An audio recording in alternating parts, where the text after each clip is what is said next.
ఎక్కడి నుంచి వచ్చారమ్మా? నిజామాబాద్ నుంచి. ఏం జరిగింది? మా హస్బెండ్ హార్ట్ అటాక్తో చనిపోయిండు. ఇప్పుడు ఈ గవర్నమెంట్ మాకు హెల్ప్ వేసిండ్రు, ₹1,00,000 ఇచ్చి పాపకు కూడా నెలసరి ₹1000 పెన్షన్ లాగా ఇస్తామని చెప్పిండ్రు.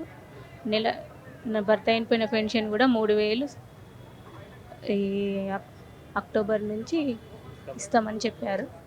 ఏ ఇయర్లో చనిపోయారు? 1 ఇయర్ అవుతుంది. అంటే పాత గవర్నమెంట్ ఏదైనా హెల్ప్ దొరికిందా మీకు? ఏం లేదు, ఇదే ఫస్ట్ టైం. ఎట్లా అనిపిస్తుంది గవర్నమెంట్ నుంచి help? బాగుంది. ఇంకా మా పిల్లలు చదువుకుంటున్నారు, వాళ్ళకు కూడా ఏదైనా సహకారం దొరికితే ఇంకా చాలా బాగుండని కోరుకుంటున్నాను ఈ గవర్నమెంట్ నుంచి. ఎక్కడి నుంచి వచ్చారమ్మా? మేము నిజామాబాద్ నుంచి వచ్చాం.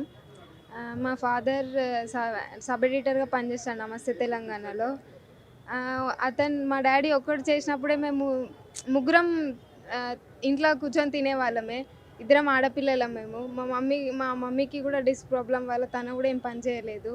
సో ఇప్పుడు మా డాడీ మొత్తం బెడ్ రిడెన్. సో ఇప్పుడు అంటే ఇంకా ఎక్కువ ఎక్స్పెక్ట్ చేస్తున్నాం గవర్నమెంట్ నుంచి. పాత గవర్నమెంట్ నుంచి అయితే ఏం నో హెల్ప్. ఇప్పుడు అట్లీస్ట్ ఇంత వచ్చింది, బట్ ఇంకా కొంచెం ఎక్స్పెక్ట్ చేస్తున్నాము. నేను మా సిస్టర్ ఇంకా 10th క్లాస్, తను ఇంకా స్కూలింగ్లోనే ఉంది. ఇంకా తను ఫర్దర్ స్టడీస్ కోసం కూడా ఇంకా ఎక్స్పెక్ట్ చేస్తున్నాం. సో వస్తుందని అనుకుంటున్నా.